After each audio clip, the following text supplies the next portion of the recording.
خواتین و حضرات، اب حدیث میں موجود میں چند قابل ذکر چیزوں کی طرف، امور کی طرف آپ کی توجہ دلانا ضروری سمجھتا ہوں۔ الحمدللہ واما بنعمت ربک فحدث کے تحت میں عرض کرتا ہوں کہ میری عادت ہے، میری کوشش ہوتی ہے کہ دین کی جو بات کی جائے وہ معاشرے پر منطبق کرتے ہوئے، اس کی تطبیق کرتے ہوئے اور اس کو امپلیمنٹ کرتے ہوئے بات کی جائے، اور الحمدللہ یہ عادت شاید مجھے قرآن کریم سے پڑی ہے تفسیر بیان کرتے ہوئے۔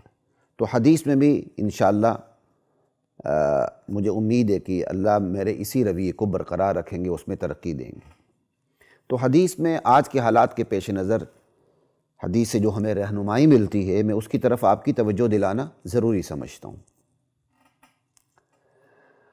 اب اس حدیث میں چونکہ نبی علیہ السلام کی سخاوت اور سخاوت کے درجے بیان ہوئے، اس کی مختلف تعبیرات اختیار کی گئی ہیں درجات کو بیان کرنے کے لیے، تو سخاوت کے لیے عربی زبان میں لفظ جود استعمال ہوتا ہے، جود، اسی سے اجود بنا ہے کہ آپ اجود الناس تھے کہتے ہیں۔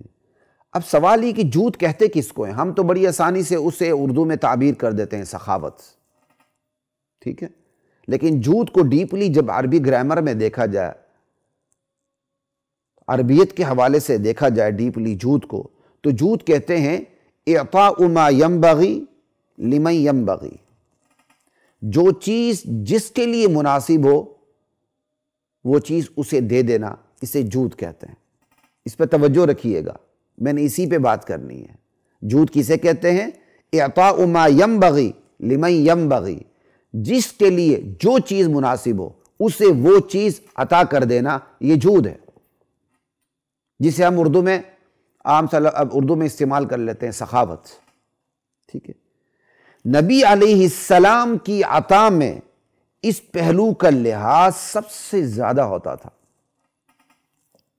تبھی اور جبھی تو آپ اجود تھے، جو چیز جس کے لیے مناسب ہو وہ چیز عطا کر دینا۔ نبی علیہ السلام کی سخاوت میں اس پہلو کا لحاظ سب سے زیادہ تھا، جبکہ ہماری سخاوت میں اس پہلو کو سب سے زیادہ نظر انداز کیا جاتا ہے۔ اللہ اکبر، ہمارے سماج میں اس پہلو کو سب سے زیادہ نظر انداز کیا جاتا ہے۔ اللہ اکبر، ہمارے سماج کا رویہ کیا ہے؟ جسے نہیں دینا اسے دیتے ہیں، جس سے سخاوت نہیں کرنی اس سے سخاوت کرتے ہیں، ٹھیک، اور جسے دینا چاہیے اسے نہیں دیتے۔ اب آپ دیکھیں نا، خسروں کو ویل دیتے ہیں، شادیوں پہ خرچ کرتے ہیں، بے بہا خرچ کرتے ہیں، کوئی تک بنتا؟ حیرت ہوتی ہے کہ ہم اپنوں کو حمایت دینے کے لیے بسا اوقات ایک بہت زیادہ پیسہ خرچ کی ہوئی تقریب ہوتی ہے، اس کو بھی اپنے تبصروں سے دینی بنانے کی کوشش کرتے، آئیڈیل دینی ہے۔ چند دن پہلے کلپ نظر سے گزرا جس میں کسی بیٹی کی یا بیٹے کی شادی تھی، تو ایک اپنی حیثیت کے مطابق انہوں نے ایک بڑے زور شور سے، بڑے اچھے انداز سے انہوں نے اس نکاح کی تقریب کو منعقد کیا، لیکن ایک چینل نے سوشل میڈیا پہ بھی، اور ان کا اپنا دوسرا چینل بھی ہے، اس پہ اس شادی کو، اس نکاح کو ایسے دکھایا کہ یہ خالص اسلامی پتہ نہیں کیا کچھ تھا۔ تو بھائی اگر کوئی گناہ کا کام بھی نہیں ہوا تو اس کو اس طرح آئیڈیل بنا کے پیش نہ کریں کہ لوگ اس کو دیکھ کر احساس کمتری میں مبتلا ہوں۔ نکاح کے تو ایجاب و قبول دو بول ہیں، مسجد میں بول دیے اعلنوا النکاح واجعلوہ فی المساجد، بات ختم ہو گئی۔ آپ نے اگر کسی شادی کو کوریج دینی تو پھر نکاح کو کوریج دینی تو پھر ایسے نکاح کو کوریج دیں۔ خیر یہ بات لمبی ہو جائے گی۔ میں یہ کہہ رہا تھا ہمارے سماج کا رویہ بہت برعکس ہے، جسے دینا نہیں اسے دیتے ہیں، جسے دینا ہے اسے نہیں دیتے، جبکہ نبی علیہ السلام کی حدیث ہے من احب للہ وابغض للہ واعطى للہ ومنع للہ فقد استکمل الایمان، جس نے محبت بھی اللہ کے لیے رکھی، دشمنی بھی اللہ کے لیے رکھی، کسی کو دیا اللہ کے لیے، کسی کو نہیں دیا اللہ کے لیے، اس نے اپنے ایمان کو مکمل کر لیا۔ تو دینا بھی ایمان ہے، نہ دینا بھی ایمان کا تقاضا ہے، اور ہماری سخاوت میں یہ پہلو نہیں ہے کہ کس کو دینا کس کو نہیں دینا، ہم یہ پہلو نظر انداز کر دیتے ہیں، جبکہ نبی علیہ السلام کی سخاوت میں سب سے زیادہ پہلو یہی تھا، کسے دینا ہے کسے نہیں دینا، کس کو دینا ہے تو کیا دینا ہے اور کیا نہیں دینا۔ یہ پہلو نبی علیہ السلام سامنے رکھتے تھے اور اسی پہلو کو ہم نے نظر انداز کیا ہوا اپنی زندگی میں۔ اللہ اکبر۔ جس کے پاس پہننے کو کپڑے نہیں ہوتے ہم اسے مرغے کی ٹانگ کھلا رہے ہوتے ہیں۔ لا الہ الا اللہ۔ جسے عطا نہیں کرنا اسے عطا کرتے ہیں، جسے ہم دھیرے دھیرے اللہ اکبر اس کے پاؤں پر کھڑا کر سکتے ہیں، اسے خود انحصاری کی طرف لے جا سکتے ہیں، ہم اسے دسو پنجو دے کر ہمیشہ کے لیے اپنا محتاج بنائے رکھتے ہیں اور اپنے کام نکالتے رہتے ہیں، یا سو پنجوہار کبوتر دے دیتے ہیں بس۔ اللہ اکبر۔ امت کو ضرورت ہے کہ وہ اس طرف آئے، اعطاء ما ينبغي لمن ينبغي۔ کس کو کیا دینا ہے، کس کو دینا کس کو نہیں دینا، جس کو دینا تو کیا دینا، اس طرف آئے، پھر یہ سخاوتیں اپنی برکتیں برسا دے گی انشاءاللہ۔ اللہ، خصوصاً آج کے اس معاشی ماحول میں جہاں سود کی لعنت سود نہ لینے والے پر بھی پڑی ہوئی ہے، اس کے غبار سے کوئی بھی محفوظ نہیں ہے، اس کے اثرات سے کوئی بھی محفوظ نہیں ہے، تو اہل دولت ثروت کو چاہیے خصوصاً اپنے گرد و پیش کو دیکھیں، اپنے غریب رشتہ داروں کو دیکھیں، انہیں خود انحصاری کی طرف لے جانے کی کوشش کریں۔ آپ دیکھیں ایک بندہ لالچی نہیں ہے، آپ کا عزیز ترین رشتہ دار ہے، تو بجائے یہ کہ آپ مہینے بعد، ہفتے بعد، سال بعد دسو پنجو اس کے ہاتھ میں دے کر ہمیشہ کے لیے محتاج بنانے کی بجائے اسے کاروبار میں کھڑا کرنے کی کوشش کریں کہ وہ خود انحصاری کی طرف جائے، دوسروں کو دینے والا بنے۔ اللہ اکبر۔ یہی تو خیر خواہی ہے۔ اسی طرح اپنے رشتہ داروں کے ساتھ ساتھ آپ اہل علم کو دیکھیں، اور الحمدللہ میں اس لیے بات کرتا ہوں کہ اللہ تعالیٰ نے بہت سی چیزوں میں مجھے مستغنی رکھا ہوا ہے، تو ہمت ہو جاتی ہے بات کرنے کی۔ اللہ کا شکر ہے، اللہ نظر بد سے بچائے۔ بڑے بڑے علماء ہوتے ہیں لیکن بیچارے مالی حالت کے حوالے سے فقیر ہوتے ہیں، بہت معاشی بحران کا شکار ہوتے ہیں، جو ان کے قریب ترین لوگ ہوتے ہیں وہ بھی ان کو دسو پنجو دے کر محتاج بنائے رکھتے ہیں۔ حضرت تحفہ ضرور تحفے دیں، ہدیے دیں، ہدیہ دینا بھی سنت ہے، ہدیہ لینا بھی سنت ہے۔ اللہ اکبر۔ لیکن آپ علماء کے ساتھ یہ سلوک نہ کریں۔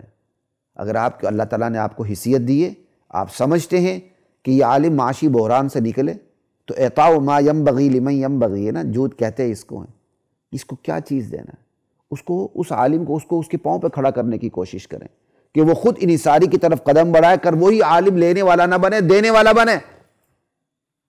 یہ ہے اصل جود، جس کی طرف انتہائی کم لوگ، 1000 10,000 بر کے لاکھوں میں ایک متوجہ ہوتا ہے، اور جو بیچارے علماء ہوتے ہیں وہ یہ بات کرنے کو تیار ہی نہیں ہوتے، کیونکہ بیچارے اپنے اندر ہمت نہیں پاتے،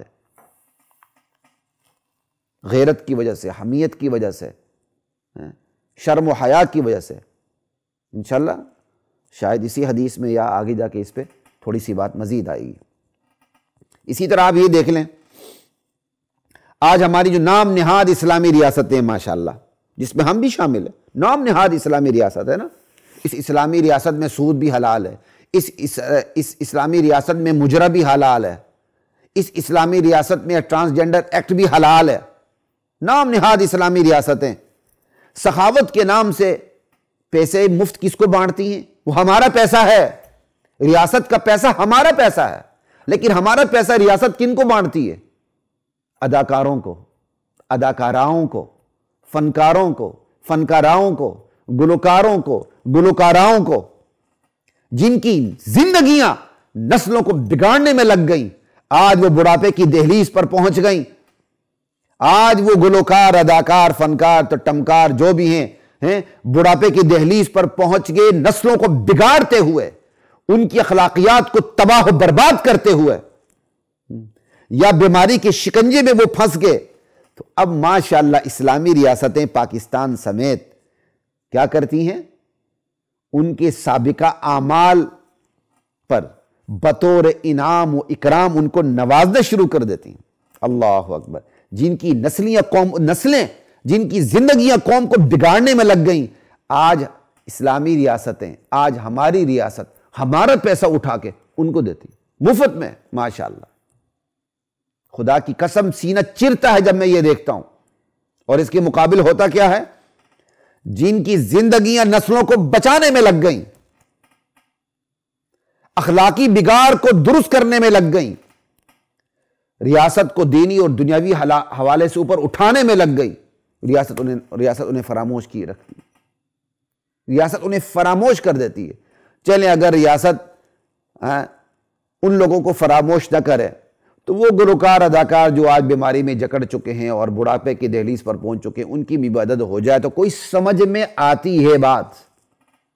لیکن یہ بات سمجھ میں نہیں آتی، ہمارا پیسہ ریاست، ہمارا پیسہ ہماری ریاست ہماری مرضی کے بغیر اٹھا کے بوڑھے بوڑھے بیمار اداکاراؤں اور فنکاروں گلوکاروں پہ خرچ کرے جن کی جن کی زندگی ہمیں بگاڑنے میں لگ گئی، اور فراموش کر دیں ان کو جن کی زندگی ہمیں سنوارنے میں لگ گئی۔ انا للہ و انا الیہ راجعون۔ جناب یہ سخاوت نہیں، حماقت ہے۔ یہ قوم کے مستقبل کے معماروں کے لیے سبق ہے کہ تم بھی اچھل کود کرو، تم بھی ناچو، ٹھمکے لگاؤ، مجرے کرو۔ جب تم بوڑھے ہو جاؤ گے ریاست تمہاری مدد کرے گی۔ تم بھی کھیلو کودو، چھکے لگاؤ، چکے لگاؤ۔ کل تب جب تم بیماری کے شکنجے میں پھنس جاؤ گے، بوڑھے ہو جاؤ گے، چونکہ تم نے پوری زندگی قوم کو کھیل کود میں لگائے رکھا تھا، اسی طرح متوجہ کیا تھا جس میں قوم کی نمازیں بھی گئی، سب کچھ گیا، اب ریاست تمہارا اکرام کرے گی۔ انا للہ و انا الیہ راجعون۔